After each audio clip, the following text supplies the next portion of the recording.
Alô, meus amores, um grande abraço, mais uma vez já estamos de volta e esse dia 10 de agosto é um dia histórico, um dia inesquecível.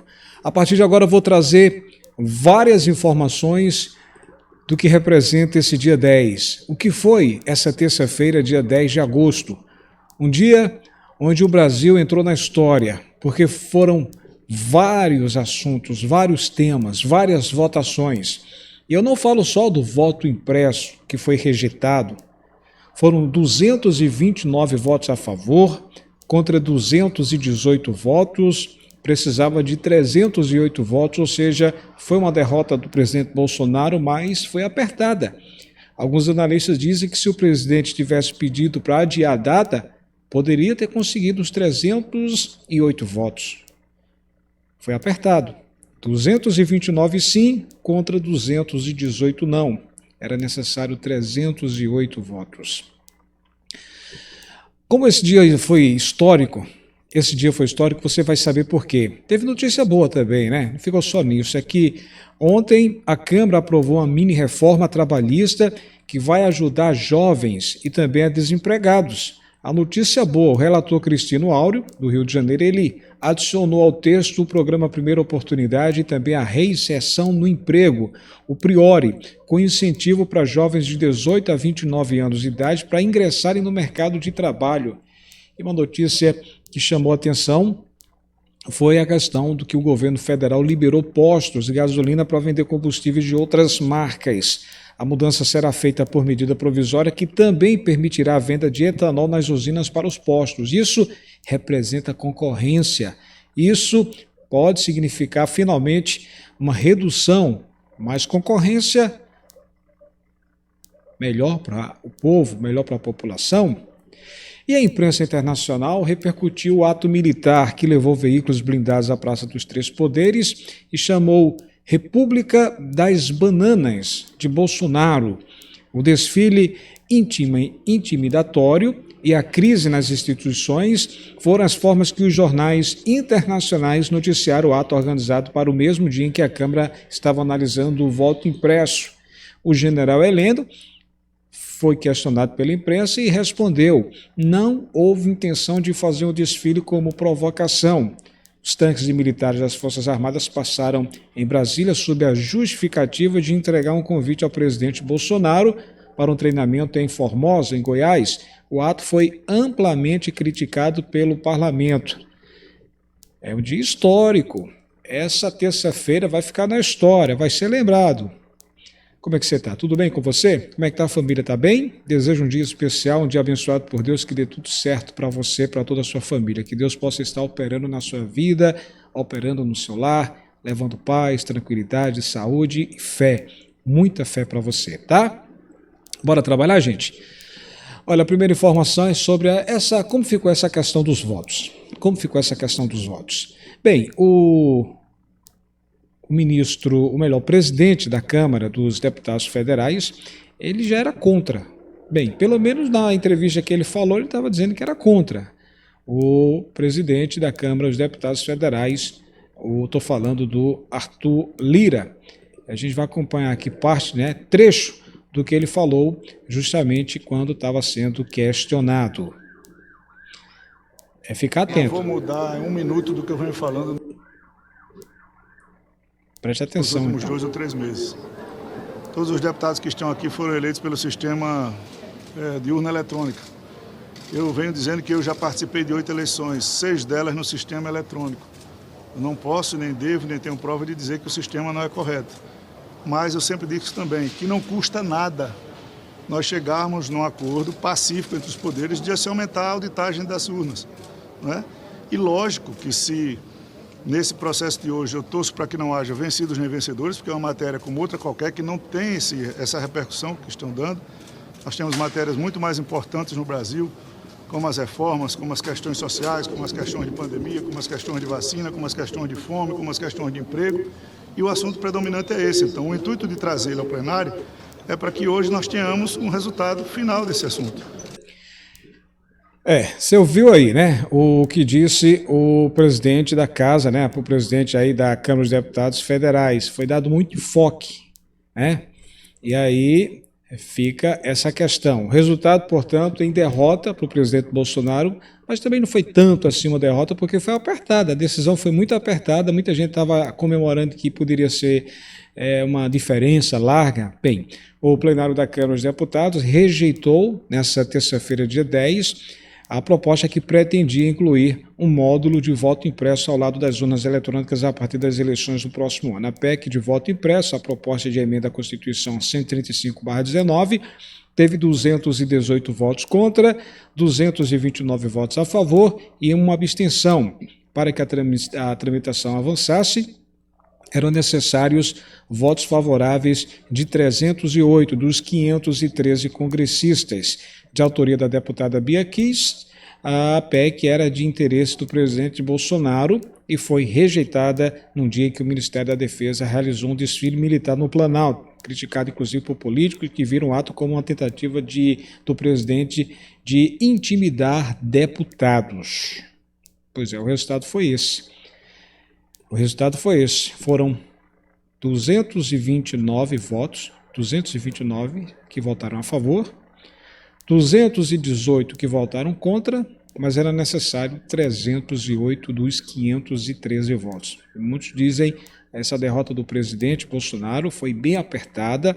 A Câmara, nesse momento, com a diferença de aproximadamente 10 votos, 10, 11 votos, a Câmara está dividida. Repito, nesse momento a Câmara dos Deputados, a Câmara está dividida e aí vai dar margem, muita margem, a discussão já está dando margem à discussão. Isso vai dar muita manga, muito assunto ainda para frente. E alguns analistas, especialistas falavam, inclusive, que a vantagem seria bem maior do que essa, bem maior. O que acontece é que foi apertadíssima a decisão.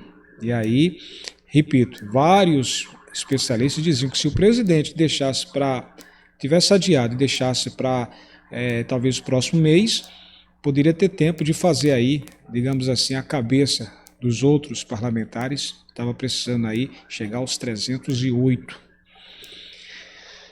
É um caso, mas está aí. Olha, uma notícia boa que aconteceu nessa terça-feira foi sobre a aprovação da mini-reforma que vai ajudar jovens e também desempregados. É o seguinte, a Câmara dos Deputados aprovou por 304 votos a 133 o texto base da medida provisória 1045/21, também chamada de mini-reforma trabalhista. Essa medida provisória renova o benefício emergencial de preservação do emprego e da renda, que é o BEM, e prevê a redução ou suspensão de salários e jornadas de trabalho, válido para quem possui carteira assinada, contratos de aprendizagem e de jornada parcial. Os destaques, no entanto, ainda serão analisados e posteriormente enviados ao Senado.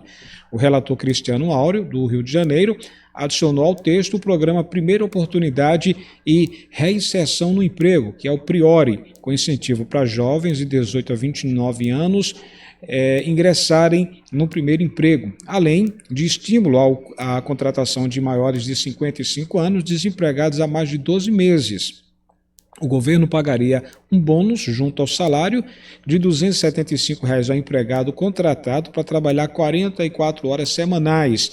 O FGTS, 13º e férias teriam alíquota reduzida. O Áureo, ele acrescentou também mudanças como a permissão para sindicatos exercerem atividades econômicas se não forem em caráter de competição com o mercado e regras para o recebimento do benefício emergencial para gestantes com redução ou suspensão do contrato trabalhista. Isso o povo estava cobrando, e uma notícia boa que agora a gente vai aguardar o Senado decidir isso. Repito, a Câmara aprovou uma mini-reforma trabalhista que vai ajudar jovens de 18 a 29 anos de idade e também a desempregados que estão há mais de 12 meses parados e que têm a necessidade que eu acabei de falar para vocês, tá? Ou seja, contratação de maiores de 55 anos. Quem tem mais de 55 anos de idade e está desempregado há mais de um ano, ou seja, há mais de 12 meses, então, caso seja aprovado agora no Senado, e espera-se que seja aprovado, então vai muita gente ser beneficiada com isso, tá? A outra informação é que vai vir concorrência sobre a questão da gasolina. O governo decidiu antecipar justamente sobre essa questão dessa consulta pública da Agência Nacional do Petróleo, Gás e Biocombustíveis, a ANP, e liberou a venda de combustíveis de outras marcas nos postos brasileiros por medida provisória. O texto libera ainda a venda de etanol diretamente das usinas para os postos, outro tema que vinha sendo debatido pelo órgão regulador.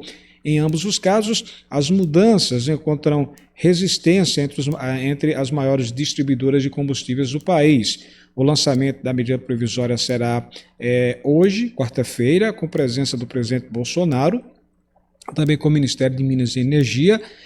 O Ministério defende que as medidas aumentarão a concorrência e aí vai beneficiar o consumidor final. A questão é se vai ter mais concorrentes com outras marcas, como acontece atualmente na Europa, nos Estados Unidos, enfim. É uma coisa que chama atenção, isso é muito bom, mais postos de outras marcas vendendo combustível no Brasil, tá? Então a tendência vai ser lançado hoje pelo presidente Bolsonaro e a tendência é que com essa concorrência diminua os preços e é isso que o povo está aguardando, concorrência no mercado.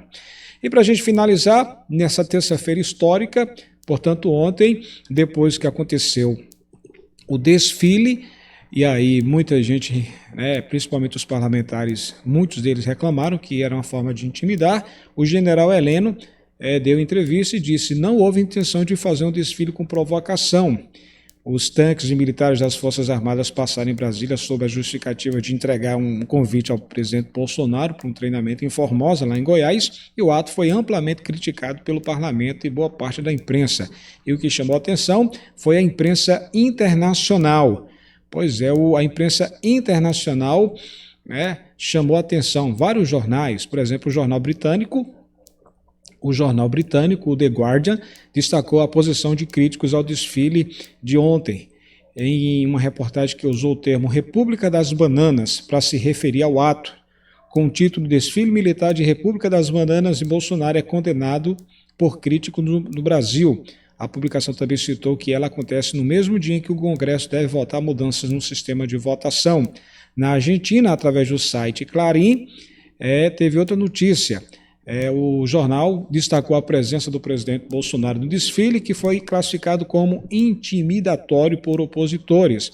A reportagem cita ainda o ato foi realizado em meio a um clima de tensão por conta dos reiterados ataques do presidente ao sistema eleitoral.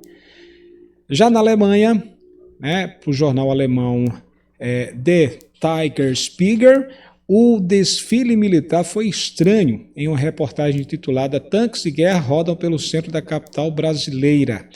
No Le Monde, da França, outra reportagem. No site francês, a publicação diz que o desfile acontece em um momento de plena crise com as instituições judiciárias do Brasil. Então, repercutiu muito em todo o mundo, vários jornais chamando a atenção, e aí, como se fosse uma forma de intimidação. Você acha que foi isso? O presidente Bolsonaro disse que não tinha nada a ver, nada a ver. Mas aí foi notícia que rolou nessa terça-feira histórica.